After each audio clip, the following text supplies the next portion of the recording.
anak buahnya.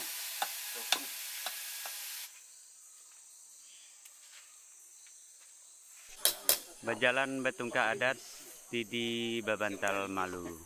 Berjalan betungka adat berarti kehidupan masyarakat Dayak Jawan khususnya telah ada aturan, telah mengacu kepada aturan dan tata norma kehidupan yang telah digariskan dengan bahasa itu. Lalu Tidi Berbantal Malu adalah rentetan dari perjalanan hidup itu sendiri. Ketika kita melakukan kesalahan yang bertentangan atau berlawanan dengan atur, maka dikenakanlah sanksi secara adat masyarakat Jawan. Maka adalah rasa malu, mungkin rasa tidak mengulangi lagi perbuatan-perbuatan yang dianggap salah dan keliru.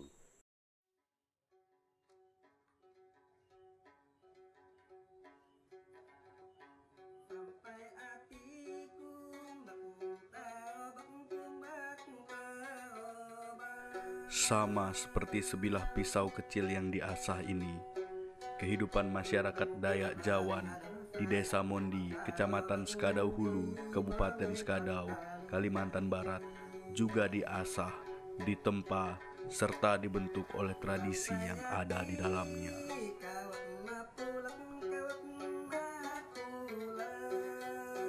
Salah satu tradisi yang turut mempengaruhi kehidupan masyarakat Dayak Jawan adalah sastra-sastra lisan yang ada di dalam masyarakat tersebut.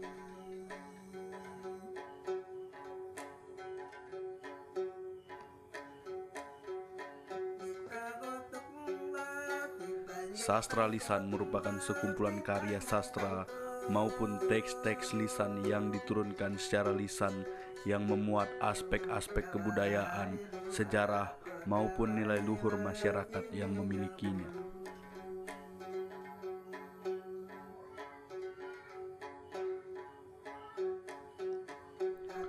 Masyarakat Dayak Jawan juga memiliki beberapa sastra lisan, yang mana beberapa di antaranya adalah Engkaya, Batimang, dan Bajolai.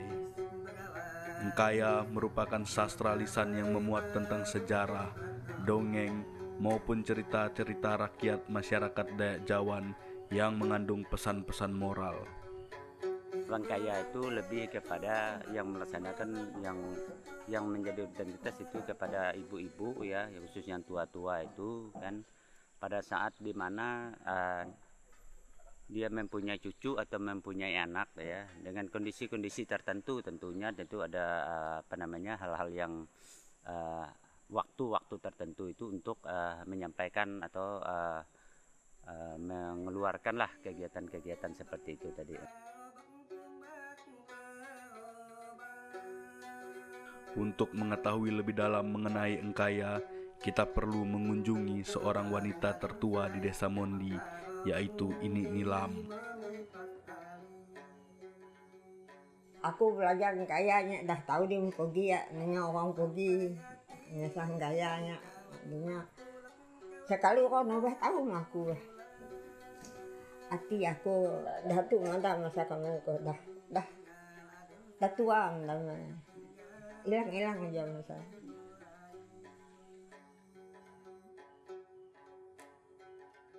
Ini Nilam sendiri merupakan salah satu warga Desa Mondi yang masih mumpuni dalam melantunkan Engkaya. Meskipun di umurnya yang sudah sangat tua, Ini Nilam masih tetap semangat menjawab dan mengajarkan siapa saja yang ingin mengetahui Engkaya. Tahu semua apa yang orang yang cerita orang tahu semua. Kalau teh haji takun be belucu pakai ngan mata ya dia dia di sini rumah enggak. Kayak yang ingat aku tuh pajak-pajak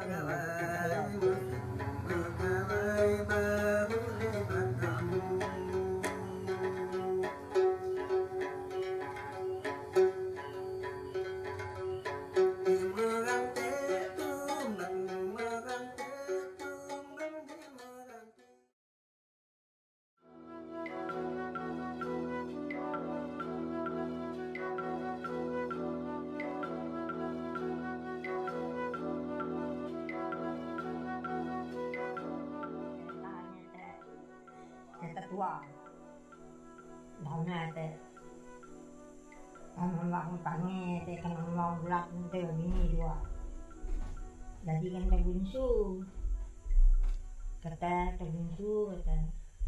Kau jangan rumah sedang sendiri kau menah kata. Nang nganggo kido nang kuyong kata. Kami tu orang. Tahu kami teh. Tuh namanya bapak nanti dia tuh siap untuk rumah tadi loh saya nembo dia minta habis tadi kan untuk setengah kalau tiga pulang rumah kayak itu wapi anak beranak wapi nang dia boleh makan teh itu. Kata macam kita tu sakit semua kita. Buh kita nyuang terbuntu kita. Ya saya ambil dia laki bapak kata. Aku nunggu dulu pengasak kata. Apain ditutup kabung kabantin ditampi mindak langsung tumbang macam. Lupa aku yang ngomong lupa aku nana dia untuk bokal mambak pangai kalawai mambak bulan ini kabupaten teh mantap habis nanti dia masih itu terus ada pendua kita tunggu kita dapat kok kita apa apain ditutup kabung kawankin ditampi ibu ngindak langsung untuk bokal mambak pangai kalawai mambak bulan di kabupaten bu tuh sadau nggak sembuh kan enggak peniga dia habis jum tiga kali dia habis jum kali apain itu kabung kaabang kin ditampi iku minyak itu bokal mambak pangai kalawai mambak bulan kok mantap tunjuk di belakang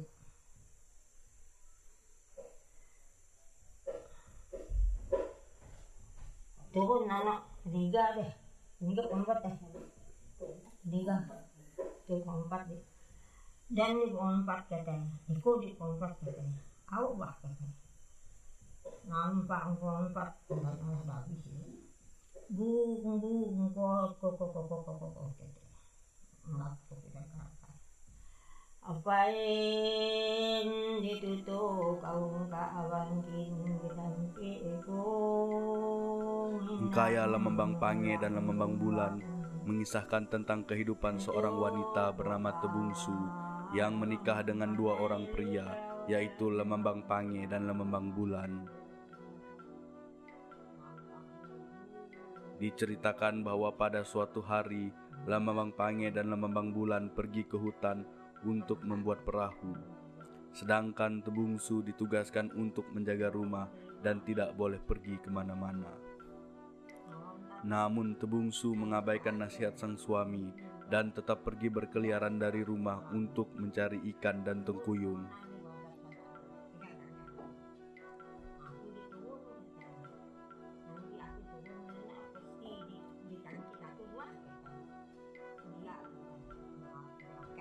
Keberadaan Tebungsu yang pergi keluar rumah diketahui oleh 7 ekor macan yang sedang kelaparan. Tebungsu pun akhirnya diserang oleh ke-7 macan tersebut. Serangan macan yang pertama sampai ke-6 gagal menangkap Tebungsu. Namun serangan macan yang ke-7 berhasil menangkap Tebungsu untuk dibawa mereka ke sarangnya.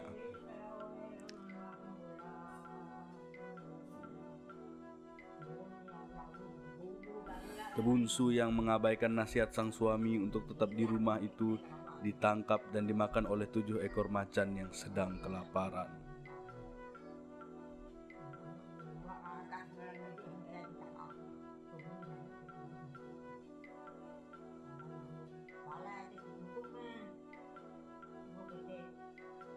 Sastra lisan Engkaya Lemembang Pange dan Lemembang Bulan menekankan bahwa akan datang hal-hal yang buruk jika seseorang tidak mampu mematuhi sebuah nasihat.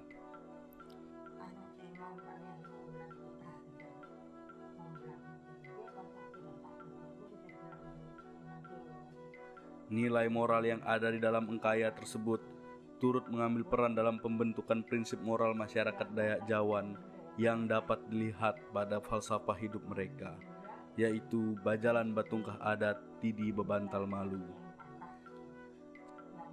Seperti yang telah dijelaskan di awal, bajalan batungkah adat tidi bebantal malu adalah sebuah falsafah hidup di mana masyarakat Dayak Jawan harus memiliki kepatuhan pada nasihat maupun aturan-aturan adat yang diberikan kepada mereka. Oleh sebab itu, kita dapat melihat adanya suatu proses dialektika antara Engkaya dan prinsip moral masyarakat Dayak Jawan yang turut mempengaruhi cara mereka berperilaku.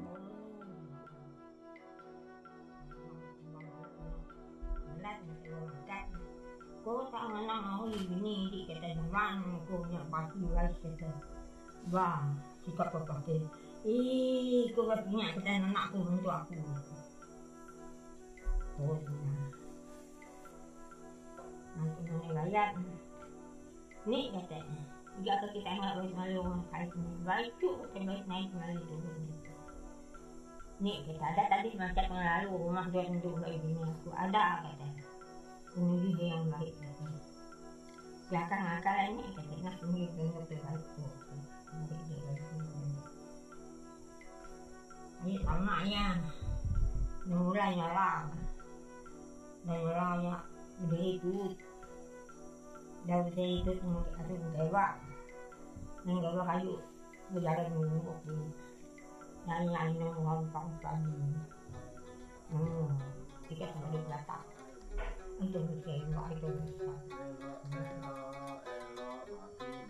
bangga masuk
Kita bergeser ke hulu kediaman Ini Nilam. Di sana kita dapat berjumpa pula seorang wanita tua yang masih mumpuni dalam melantunkan sastra lisan Batimang. Nama wanita tersebut ialah Malai, atau biasa dipanggil Ini Malai. Nenek mulai melahirkan segala omku yang dah tua tuh, itulah nenek mulai belajar. Tapi nenek masih ada nenek dulu, dia buta. Tapi kelindangnya sih anden dengar. Dia pun bisa kenyimpan lagu-lagu segala kawan-kawannya, nguan anak cuy gitulah. Sama seperti Ini Nilam, Ini Malai juga masih tetap semangat dalam membagikan informasi tentang sastra lisan Dayak Jawan, yaitu Batimang. Batimang merupakan sebuah nyanyian yang biasanya digunakan orang tua untuk menidurkan anak maupun cucu mereka. Pertama dia kan wan nenek yang masih kecil, sudah itu nenek sudah bersuami, wan cucunya lagi. Yang wan cucu lah itulah nenek dengarkan. Nenek simpankan di dalam hati. Kasih sayang untuk cucu kita, bagus, nak gaya di hati kita, itulah timbang ya. Jangan enggak pada bahu tuh udah ada di alat yang pakai bok kata tuh. Kalau sudah ya nana mau tidur biasanya digendong. Dah pojap mata lokak kayun bok bernyanyi. Kita ngonjak. Dalam batimang terdapat kalimat-kalimat yang berisi harapan, doa, dan pujian dari orang tua kepada sang anak.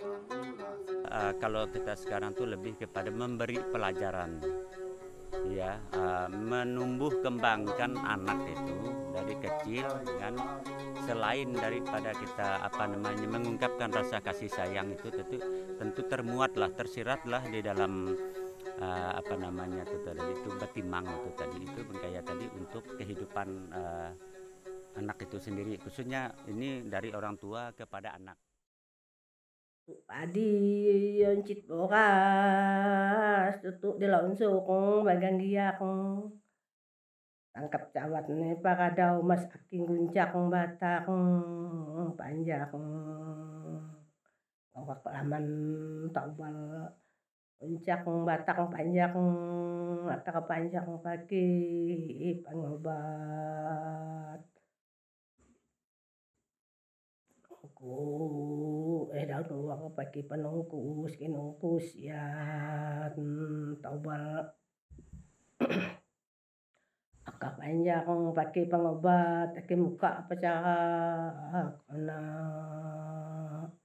daun uang pakai kinungkus ya taubal.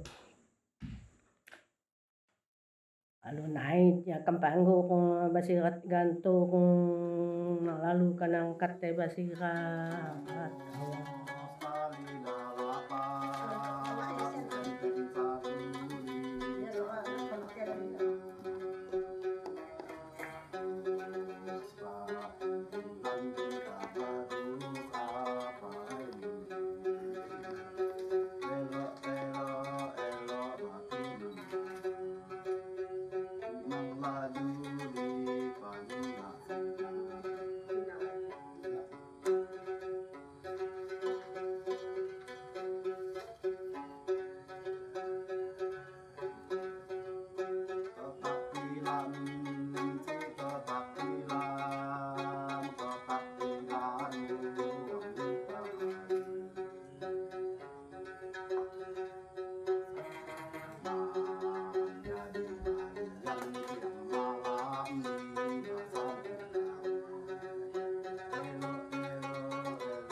Untuk Bajolai sendiri, kita perlu berjalan sekitar 10 menit ke hulu desa Mondi.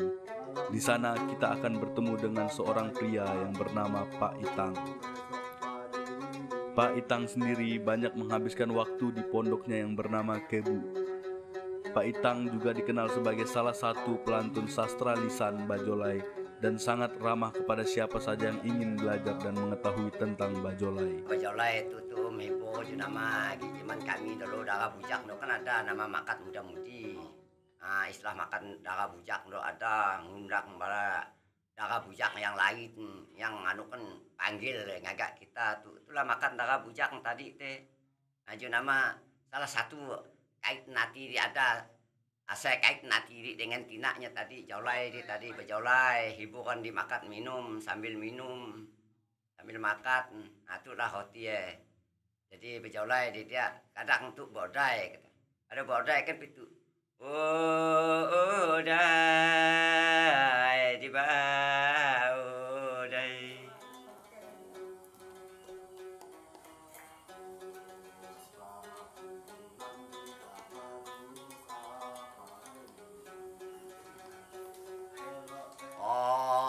Dari biak kasih lu dah mulam tahu Bajolai ya. Jolek kondo mem, ujung jolek kondo tuh. Lain nih.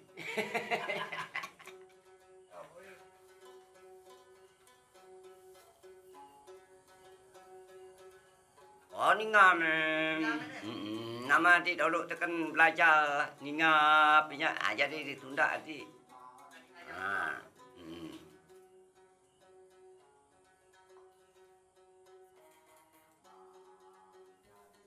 Sastra lisan Bajolai adalah sastra lisan yang biasanya dilantunkan pada saat acara makan-makan pria dan wanita muda Dayak Jawan. Bajolai juga biasanya digunakan sebagai sarana untuk menyampaikan perasaan pada lawan jenis. Bajolai itu lebih kepada masalah hubungan diri gitu kan, hubungan percintaan, hubungan pacaran gitulah ya kan. Hingga terjadilah ketika ada yang merasa patah hati dan putus cinta melalui itulah aspirasi itulah kan, melalui niat itulah itu disampaikan. Keramahan bahasa yang digunakan pada Bajolai sebagai sastra lisan pergaulan juga merupakan representasi dari adat istiadat masyarakat Dayak Jawan yang ramah dan tidak sembarangan dalam menggunakan setiap bahasa yang keluar dari mulut mereka. Oleh sebab itu, sastra lisan Bajolai juga masih erat hubungannya dengan falsafah hidup masyarakat Dayak Jawan.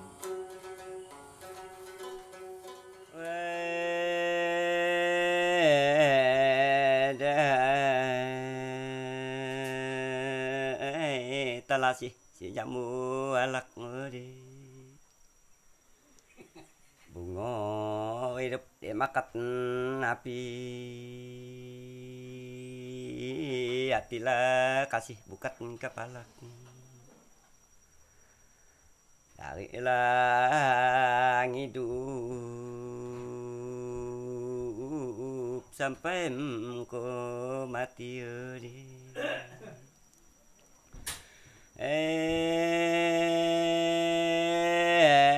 paringat di bombat tangga arah muntit di kau tikus ingat kah zaman yang lama biar ganti ninanglah putus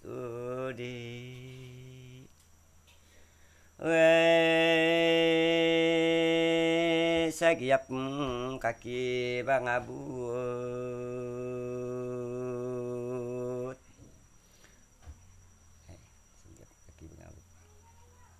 nampaklah dari tangkok sakono hati lah dandap bacampok kalut menunggu riap menjadi mendorandau adim doanya.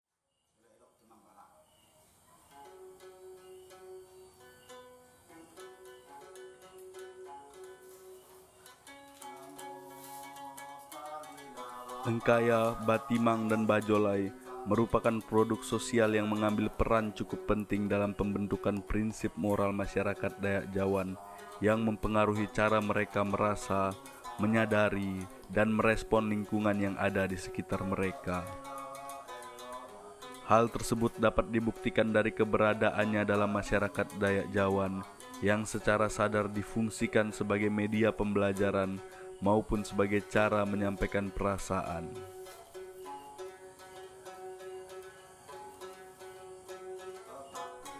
Selain difungsikan, sastra lisan Engkaya, Batimang, dan Bajolai juga ikut berperan dalam konstruksi sosial masyarakat Dayak Jawan melalui proses eksternalisasi, objektifikasi, dan internalisasi.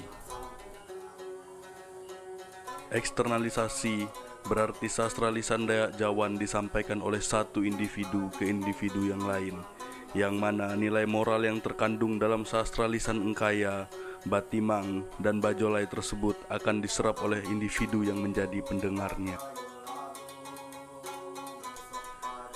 Objektifikasi berarti nilai moral sastra lisan Dayak Jawan diterima sebagai suatu kenyataan dan kebenaran yang disepakati oleh seluruh masyarakat Dayak Jawan.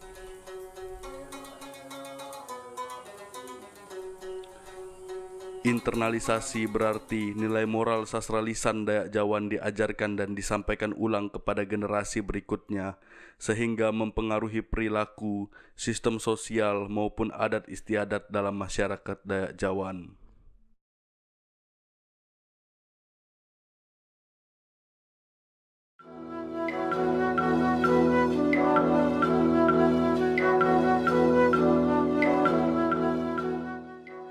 Berlandaskan hal-hal tersebut, maka pelestarian, pengembangan, dan pengarsipan kesusastraan lisan masyarakat Dayak Jawan menjadi hal yang penting untuk dilakukan, karena sastra lisan Dayak Jawan merupakan salah satu aspek yang cukup penting untuk mempertahankan nilai-nilai luhur, prinsip moral, bahkan identitas masyarakat Dayak Jawan.